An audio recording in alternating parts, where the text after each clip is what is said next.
Olá pessoal, tudo bem com vocês? Tranquilo? Eu sou o professor Ebert, vou trabalhar geografia com vocês. E assim, nós vamos focar bastante no concurso, tá bom? Primeiro eu vou passar as aulas para vocês, gravando apenas a tela dos slides com o conteúdo. E depois eu vou mandar um segundo vídeo para vocês, analisando questões já do concurso da ESA. Em cima dessas questões, nós vamos analisar por que aquelas questões estão corretas, por que as alternativas estão erradas, tá bom? Então, no primeiro momento, eu vou mandar o conteúdo para vocês assistirem, analisarem, entenderem o contexto. No segundo momento, eu vou mandar outro vídeo com as questões e as questões comentadas, o que está certo e o que está errado, beleza? Então, vamos lá, pessoal, vamos para o nosso primeiro vídeo. Valeu, gente? Então, vamos lá, de olho na tela. Opa, tudo bem, pessoal? Atenção a todos vocês que estão aí focados, né, no concurso para sargento da ESA. Eu estou aqui para uma aula de geografia do Brasil e hoje nós vamos entender um pouquinho sobre o Brasil, sobre o espaço territorial, sobre a formação territorial do Brasil, sobre onde ele se localiza dentro do espaço geográfico, sobre o conceito de região, sobre o conceito de nação. Ou seja, vamos fazer um apanhado geral, né, da geografia brasileira, ok? Bem, pessoal, esse aqui é o mapa mundi e aqui está o Brasil. O Brasil, ele se localiza no continente americano, mais precisamente na América do Sul ou, dependendo da forma como for analisado, na América Latina. É importante a gente entender que tem uma diferença, né? Tem a diferença política e tem a diferença natural. Então, naturalmente falando, né, o Brasil fica aí na América do Sul. E politicamente, sobre os aspectos históricos, políticos e culturais, o Brasil se localiza na América Latina e tem uma estrutura latina, porque ele foi colonizado por Portugal, né, um país ibérico com uma forte influência na língua do antigo latim romano. Bom, nesse próximo mapa nós conseguimos observar onde que o Brasil se localiza, pessoal. Nós temos aí o meridiano de Greenwich, que serve para dividir a Terra em dois hemisférios. O lado oriental, ou hemisfério oriental ou leste, e o lado ocidental ou oeste. Por esse mapa a gente consegue perceber que o Brasil está 100%, ou seja, totalmente dentro do hemisfério ocidental. Outra coisa que a gente pode perceber é a linha do Equador. A linha do Equador divide o mundo em norte e sul, entendeu? E o Brasil aqui, ó, 93% do Brasil está no hemisfério sul. Então ele está majoritariamente. Isso quer dizer, pessoal, esse termo significa a maior parte do Brasil está, né, no hemisfério sul, no hemisfério austral. Apenas 7% está no hemisfério norte ou boreal. Esse mapa aqui também mostra a grandeza do nosso país.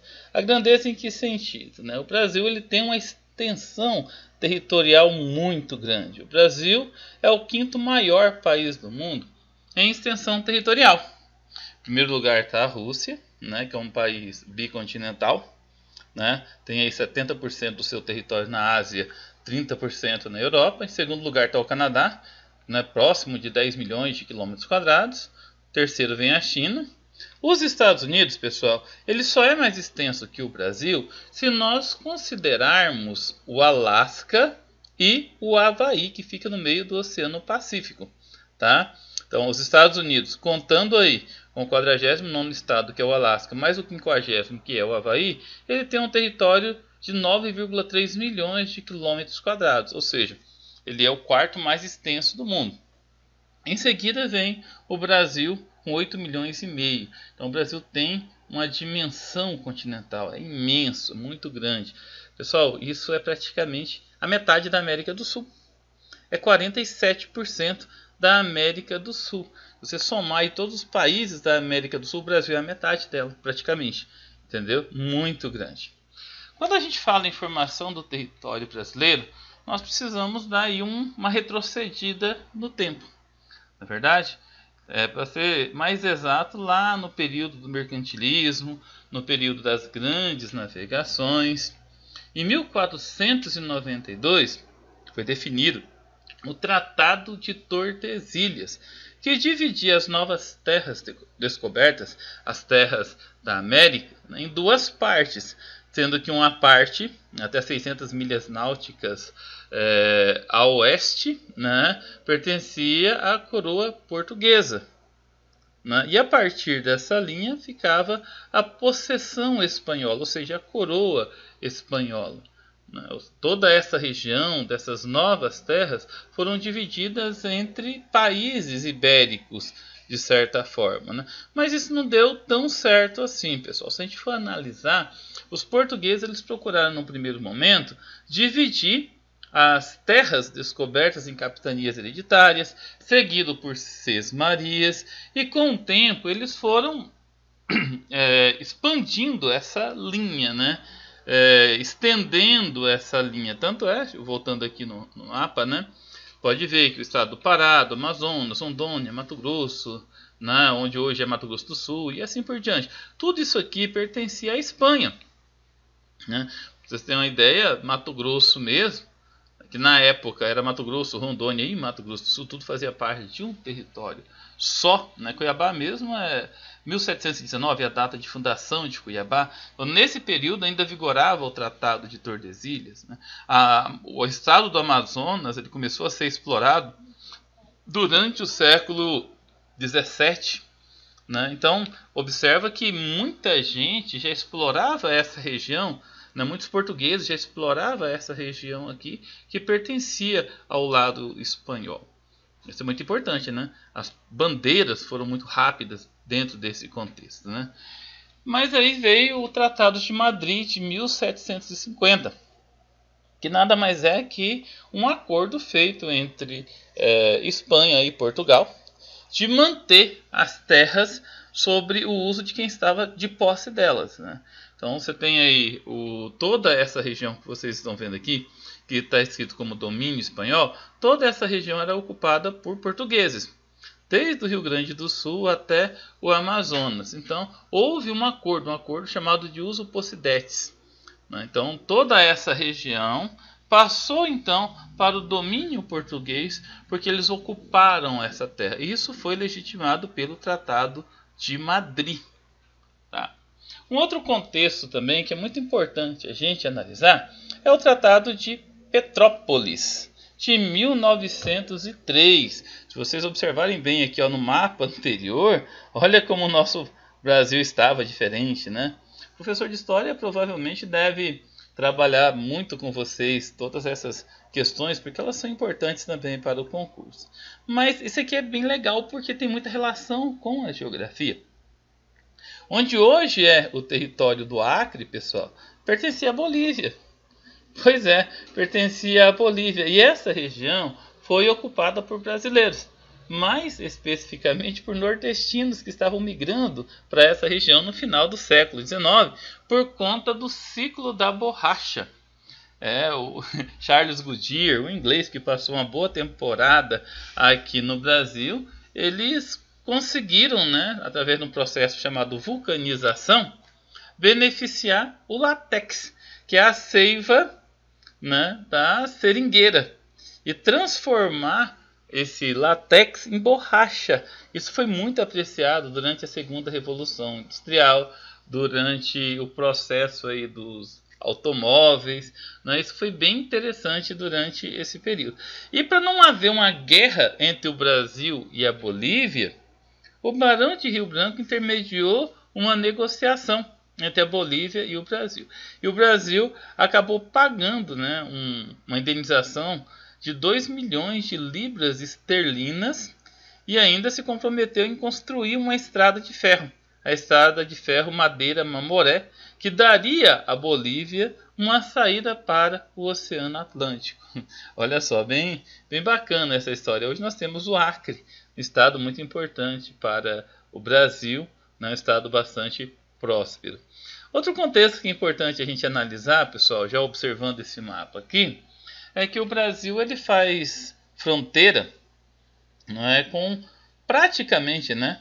Praticamente todos os países da América do Sul, né? Só não com Equador e Chile. Então, Equador e Chile, presta atenção que isso é importante. Já foi questão que caiu no concurso para sargento da ESA, né? Olha só, Equador e Chile são os dois países da América do Sul que não fazem fronteira com o Brasil. Os demais países, ó, a Guiana Francesa na verdade não é um país, é um protetorado da França. Suriname, Guiana, Venezuela, Colômbia, Peru, Bolívia, Paraguai, Argentina e Uruguai fazem fronteira com o Brasil. Bom, pessoal, outra característica interessante sobre o Brasil, além da sua grande extensão territorial, são os seus pontos extremos, que são constantemente cobrados nas provas. Todo mundo acha que é do... né? Então não é, pessoal. Da nascente do rio Ailã até o arroio Chuí. Entendeu? Não é do Oiapoque, lá no Amapá. Não. Entendeu? Então você tem aqui do território de Roraima, a nascente do rio Ailã até o arroio Chuí. Tá? Isso no sentido norte e sul. Então, o Brasil ele tem 4.394,7 km. Então, praticamente, pessoal, a mesma distância que tem de norte a sul é a mesma que tem de leste a oeste. De leste a oeste, ele vai da nascente do rio Moa, lá no Acre, até a ponta dos Seixas. Tá?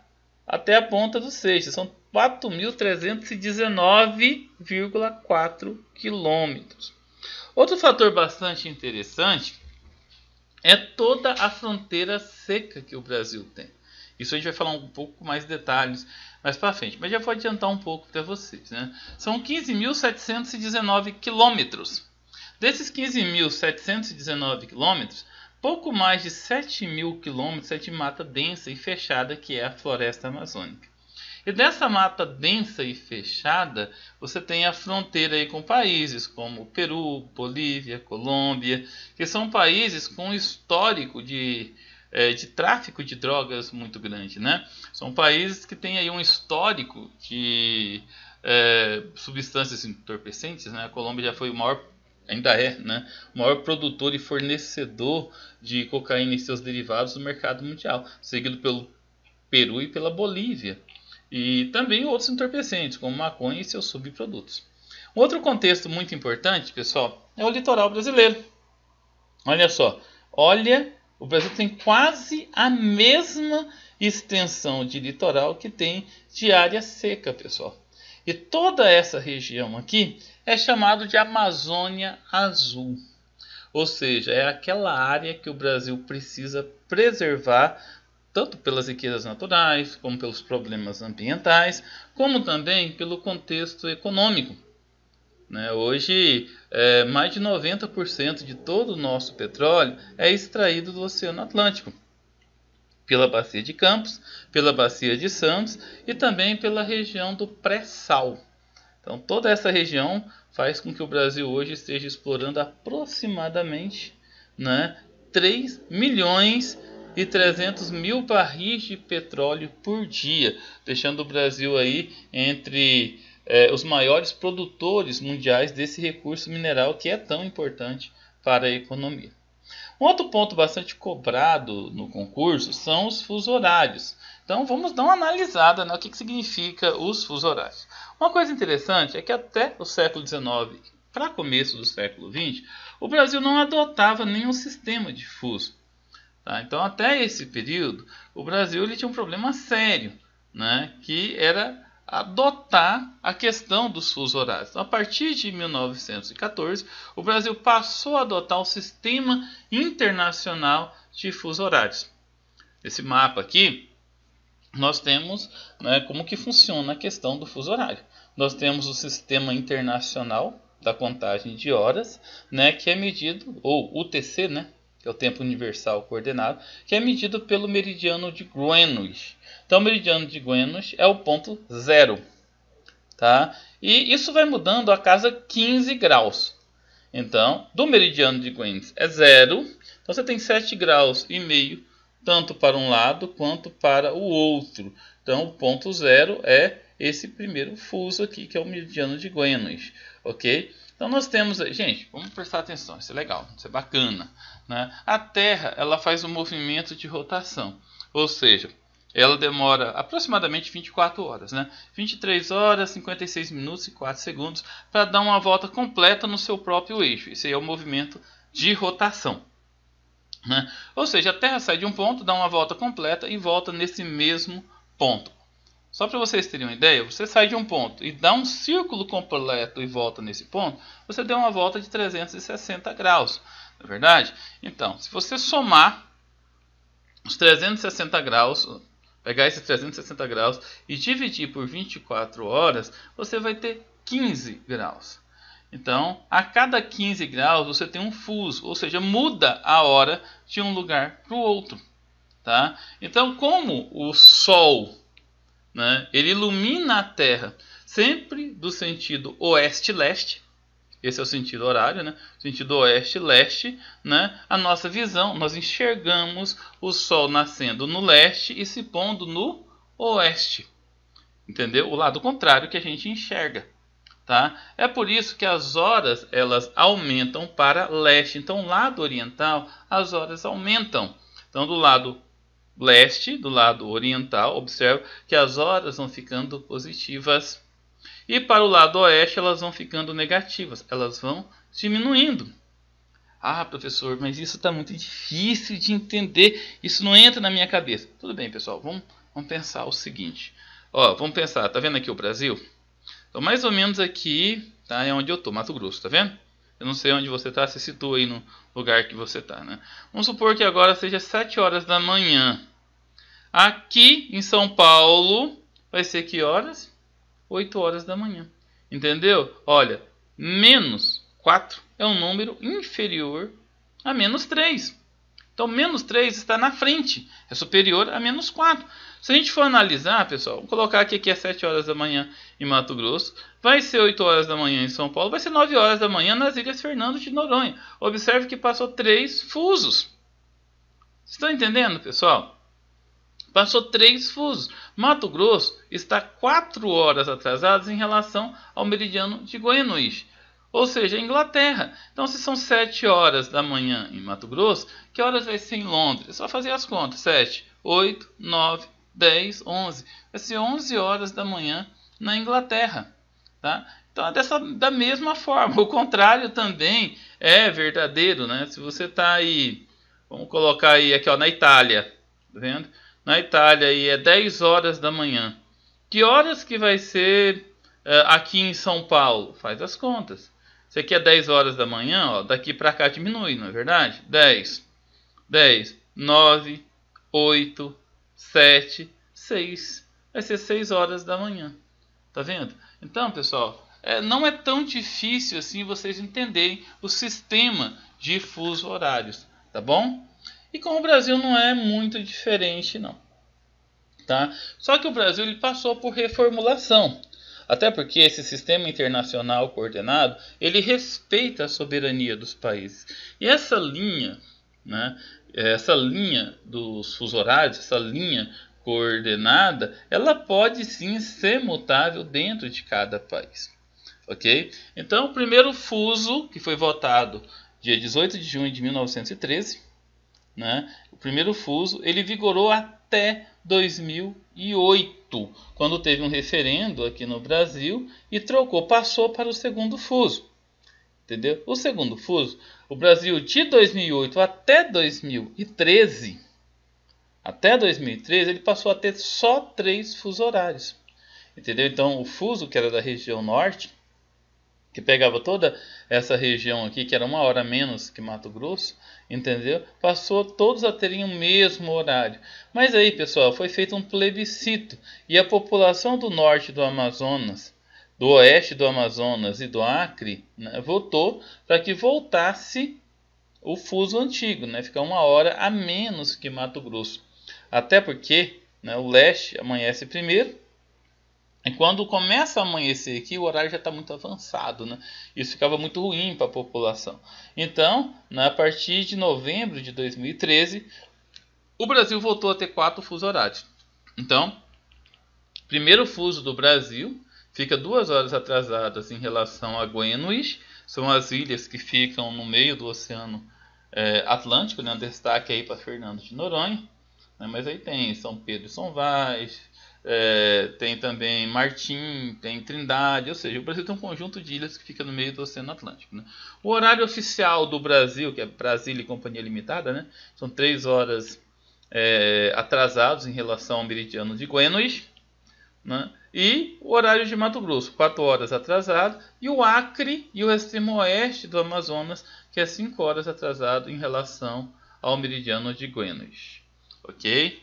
E aqui nesse mapa você consegue ver bem, né, toda esses fusos horários brasileiros e como que eles se comportam. É muito comum, né, nas provas, pessoal, sair assim, olha, o camarada estava de férias em Fernando de Noronha e pegou um voo de Fernando de Noronha até Rondônia, entendeu? Até Porto Velho ou até Rolim de Moura, sei lá, em Rondônia, né? Ele saiu às 10 da manhã.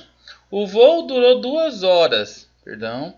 O voo durou 2 horas. Que horas que ele chegou em Rolim de Moura, né? Vamos fazer as contas. Saiu às 10 da manhã. O voo durou 2 horas, né? Então vamos colocar aqui 2 horas, 10, 11, 12. Então ele vai chegar às 12 horas, ao meio-dia de Fernando de Noronha. Mas Fernando de Noronha não está 2 horas atrasado em relação ao meridiano de Greenwich?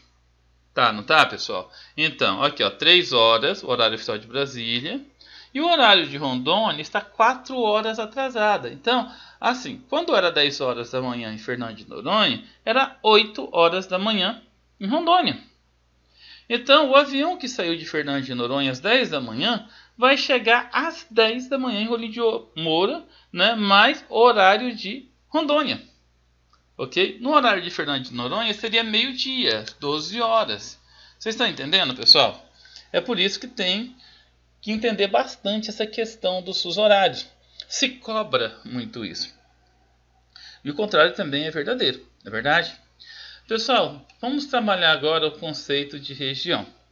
O conceito de região é um dos principais conceitos geográficos. E para analisar bem esse tipo de conceito, porque ele gera bastante dúvida, né, nós vamos voltar no conceito de região, de território, de estado, país, enfim, né, nós vamos voltar novamente nesses conceitos, porque ele é muito importante. Eu trouxe aqui, pessoal, uma citação do Kant, né, um filósofo alemão do final do século XVIII.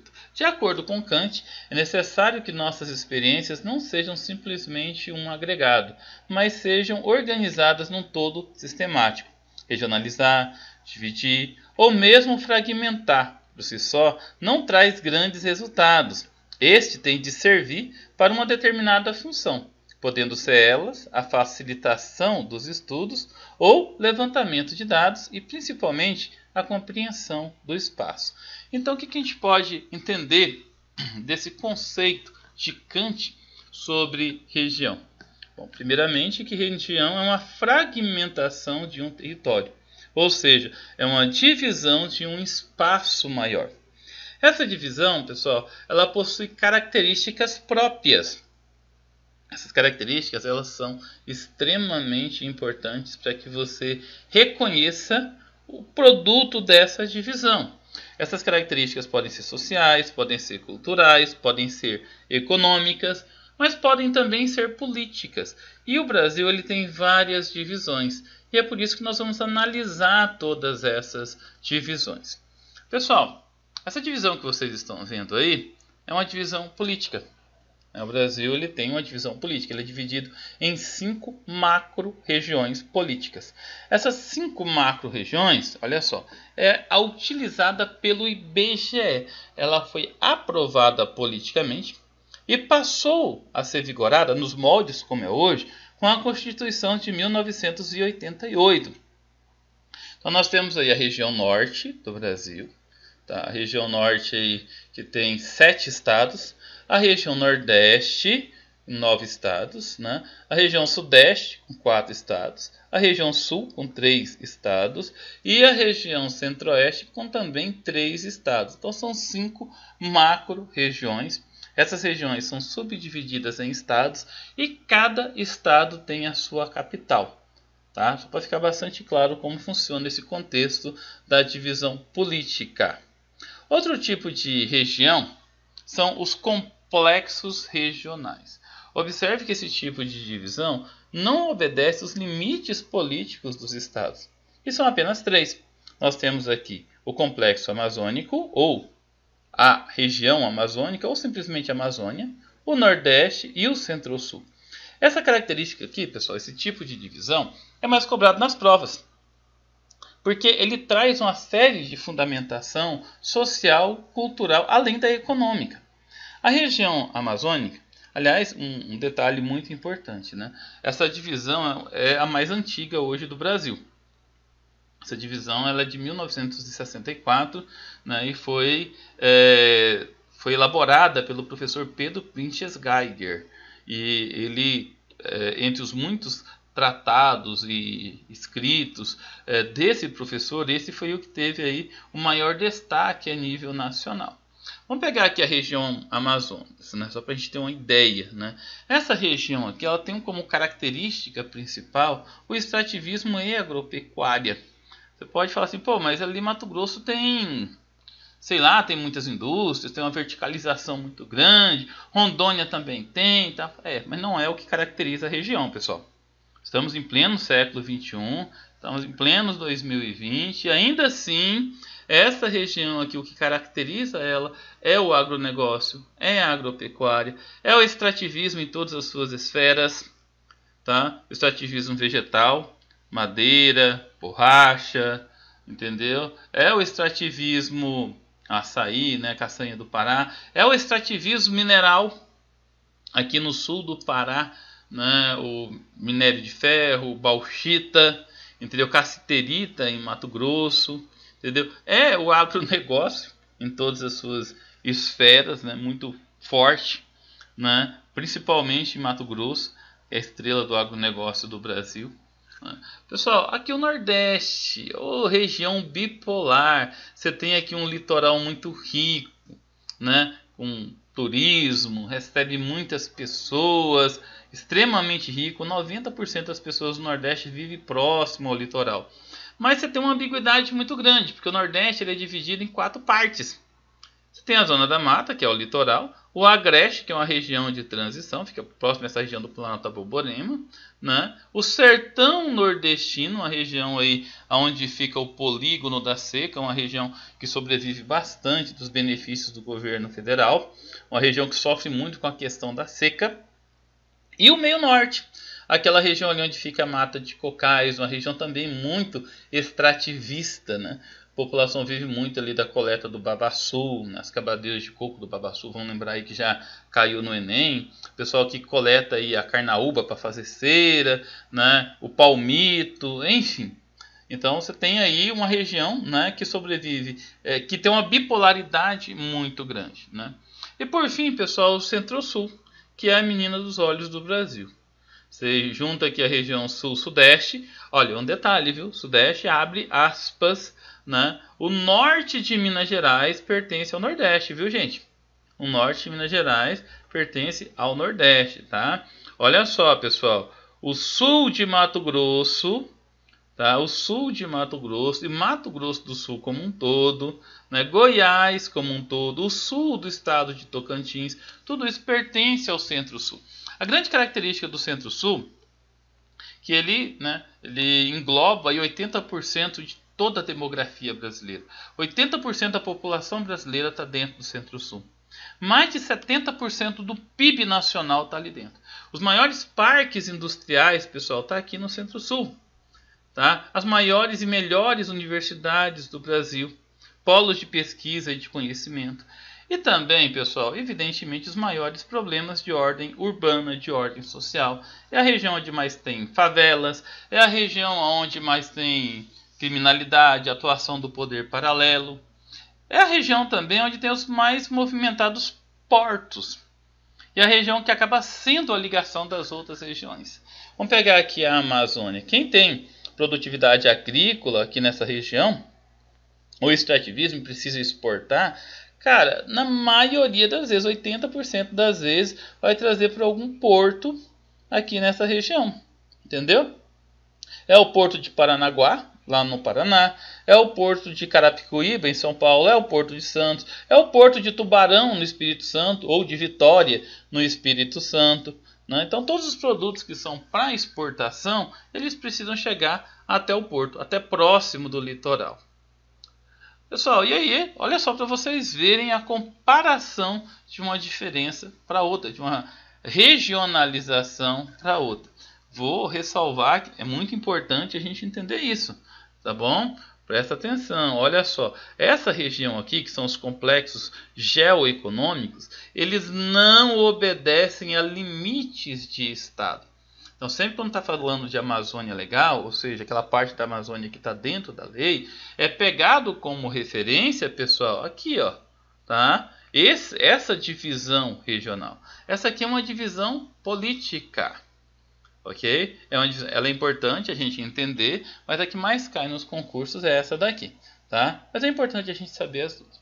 Pessoal, ainda existe também os 4 Brasis, é a nossa caçulinha, nossa divisão que foi por último, né? Ela foi proposta em 2001 pelo professor Milton Santos e ele é baseado aí na análise do uso de recursos tecnológicos, né? Telecomunicações, energia, informática, número de agências bancárias, movimento de bolsa de valores, quantidade e qualidade de shoppings, hospitais, escolas e assim por diante, né? É dividido aqui, ó, em Amazônia, mas sem o estado de Tocantins. O estado de Tocantins passa a pertencer nesse contexto ao Centro-Oeste, né? A região Nordeste e a região concentrada, em que une, né, as regiões Sul e Sudeste dentro do mesmo espaço, com características muito similares entre si, né? Pessoal, a partir de agora, vamos fazer aí uma breve análise do que é o Brasil para vocês. Tá? Tudo que eu vou falar aqui é coisa que vocês já sabem, mas é importante que vocês fixem, caso caia na prova, vocês se lembrem, tá bom? Gente, o Brasil, né, ou a República Federativa do Brasil, é formado por 26 estados e não 27, tá? Então, são 7 estados na região Norte, 9 estados na região Nordeste, 4 estados no Sudeste, 3 estados na região Sul, 3 estados na região Centro-Oeste. E na região Centro-Oeste, pessoal, dentro do estado de Goiás, na região do Planalto Central, fica o Distrito Federal, onde fica a capital brasileira. Então, o Brasil tem 27 unidades administrativas, ou seja, 26 estados mais o Distrito Federal. O último ordenamento político dos estados ocorreu em 1988, quando a Constituição brasileira estabeleceu a divisão do estado de Goiás, criando o estado de Tocantins, o qual foi admitido como região norte, elevou os territórios do Amapá e de Roraima à categoria de estado e tornou o território de Fernando de Noronha Distrito Estadual de Pernambuco.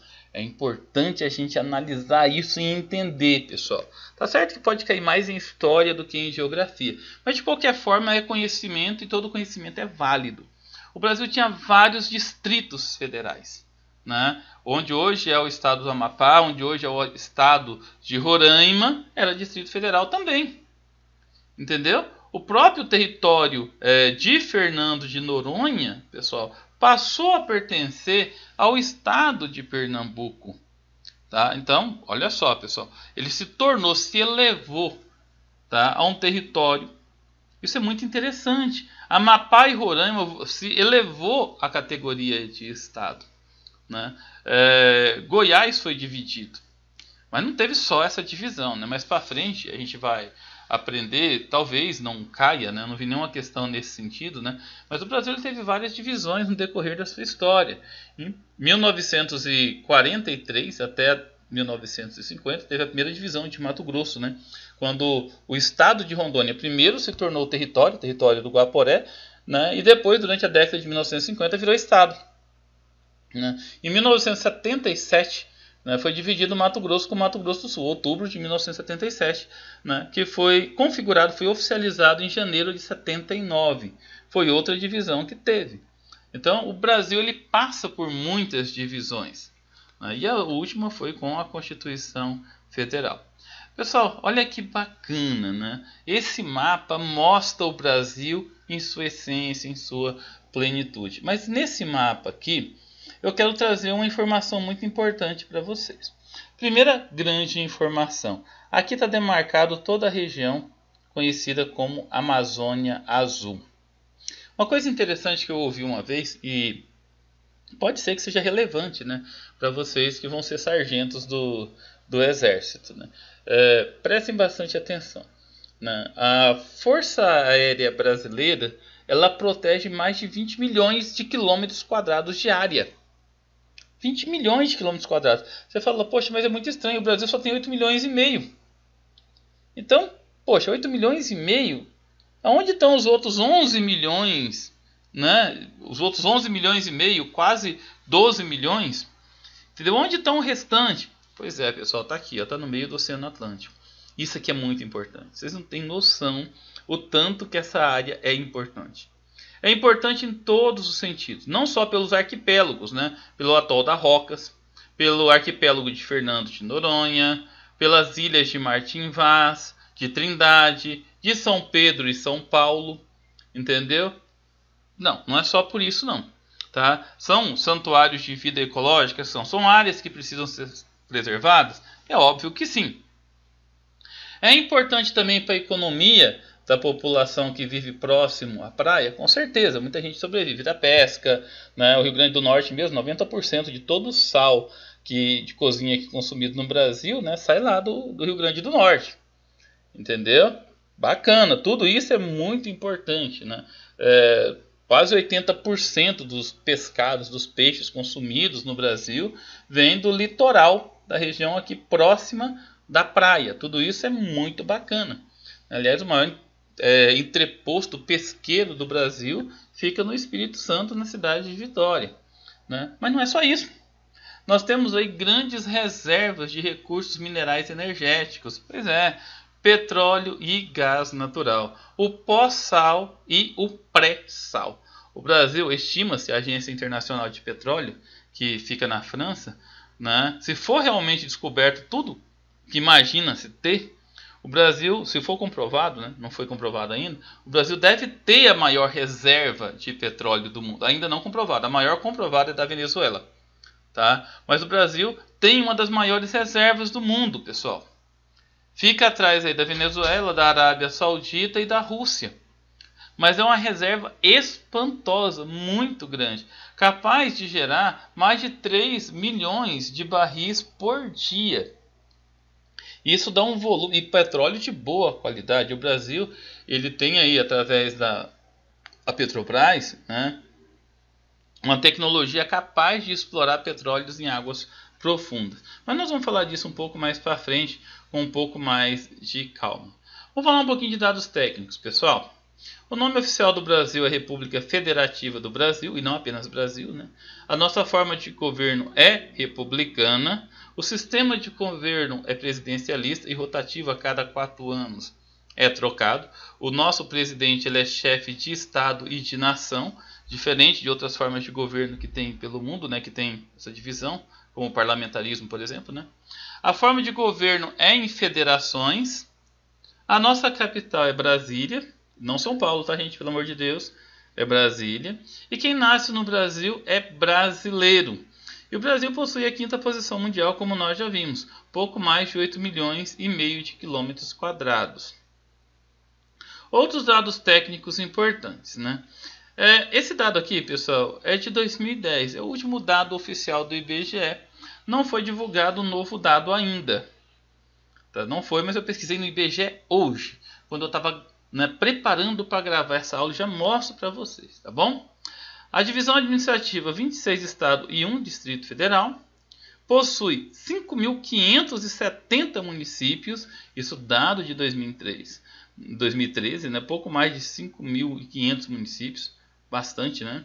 Possui um IDH, esse IDH é de 2015, mas nós pioramos, tá, pessoal? 0,775 é considerado médio alto. Eu pesquisei, só que a fonte que eu achei foi a Wikipédia, não era tão confiável assim, né? O Brasil está na 79ª posição entre os países que fazem parte da ONU. Dados de 2019 foi o mais atual que eu encontrei. E o nosso IDH ele piorou bastante, a nossa distribuição de renda piorou muito, né? E aqui, pessoal, olha só. Fonte de hoje de manhã, 10 horas da manhã, 1º de setembro de 2020. O Brasil com 211 milhões, de quase 212 milhões, né? Tirado da fonte do IBGE, a fonte oficial do IBGE, tá? Os símbolos nacionais, pessoal. Os símbolos nacionais eles são extremamente importantes, né, para um país. Tanto a questão do sentimento de unidade nacional, mas também para mostrar a soberania do país. É importante que a gente que vai fazer concurso entenda esses símbolos e reconheça eles, não é verdade? Bom, o brasão nacional ou brasão das armas, né, criado, né, pelo presidente Marechal Deodoro da Fonseca em 1889, data aí da proclamação da República. Representa honra, glória, nobreza. O Exército utiliza muito esse símbolo. A bandeira nacional também criado junto com a proclamação da República e tem como lema o ideal positivista do pensador francês Auguste Comte, ordem e progresso. O selo nacional, que é utilizado para autenticar atos de governos, diplomas, certificados, tudo que é expedido, né, por escolas oficiais, por universidades. Eu mesmo tenho 2 diplomas de uma universidade federal, 3 diplomas de uma universidade federal e todos eles têm esse símbolo, o selo nacional. O hino nacional, pessoal, olha só que bacana, é talvez a nossa principal identidade nacionalista e patriota. E vamos falar agora do conceito de nação, isso aqui é importante, né? A gente vai voltar nesse tema um pouco mais para frente, mas eu quis colocar aqui para vocês pouco antes da gente encerrar essa aula. Eu peguei um conceito bastante, sei lá, muito óbvio de ser utilizado, mas o importante é que vocês entendam o contexto. Nação é um termo utilizado para se referir a um grupo de pessoas ou habitantes que compartilha de uma mesma origem étnica, de um mesmo idioma e de costumes relativamente homogêneos, ou seja, semelhantes entre os seus pares. Além de apresentar todos esses aspectos, uma nação, para ser considerada como tal, precisa agregar um sentimento de pertença a todo esse grupo. Ou seja, é preciso haver uma vontade por parte dos indivíduos em formarem uma nação. Pessoal, pensem comigo, olha só. Vocês têm parentes que nasceram no Brasil, aprenderam a falar o português, aprenderam os nossos hábitos culturais, a se alimentar de arroz e feijão, sei lá, né? E depois, quando chegou aí na adolescência, na fase adulta, se mudaram para os Estados Unidos, por exemplo, para a Europa, se mudaram do Brasil. Pois é, pessoal, eu tenho muitos amigos, parentes que se mudaram do Brasil. Eles não moram mais no Brasil. Entendeu? Estima-se que 16 milhões de brasileiros hoje morem nos Estados Unidos. Estima-se que quase 3 milhões de brasileiros hoje morem entre a Europa e o Japão. Pessoal, esses brasileiros que foram para os Estados Unidos, eles se tornaram americanos, estadunidenses? É claro que não, eles continuam brasileiros. Eles continuam pertencendo à nação brasileira. Então esse contexto da cultura, a língua falada, os hábitos, a identidade, a cultura, tudo isso identifica um povo como pertencente a um país. E essa identificação, pessoal, representa o que é a nação. Estão entendendo, pessoal? Bom, espero que vocês tenham entendido. A gente vai voltar nesse tema um pouco mais para frente. Não necessariamente a nação está dentro do mesmo território. São diferentes, porém se complementam. Território ele é um espaço delimitado e apropriado por relações de poder. Tem vários conceitos relacionados a território, evidentemente. O território político seria aquele em que há uma divisão estabelecida por direitos e legislações internacionalmente reconhecidas e que asseguram a autonomia e a soberania de um determinado povo. Ou seja, o nosso país, né, o nosso Brasil, ele é um território porque ele é regido por uma lei maior, por um poder maior que é a Constituição.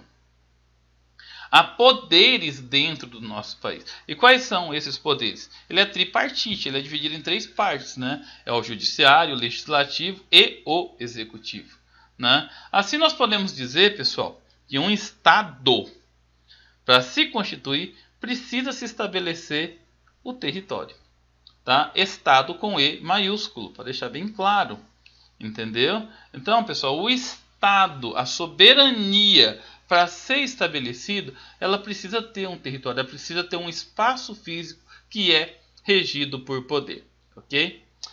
Bom, pessoal, é isso aí, né? Espero que vocês tenham curtido a aula, entendido, né? Eu ainda não apareci, né? Só no comecinho do vídeo, mas no próximo vídeo nós vamos fazer aí algumas atividades relacionadas a esse tema e que já caíram aí na prova da ESA, para a gente fazer, entender, raciocinar, né? Aprender a discutir as questões e depois eu vou estar à disposição de vocês para as dúvidas, ok? Qualquer dúvida também vocês podem estar mandando lá no nosso grupo de estudos, tá bom? E eu estou à disposição. Valeu, pessoal, fiquem com Deus e até o próximo vídeo.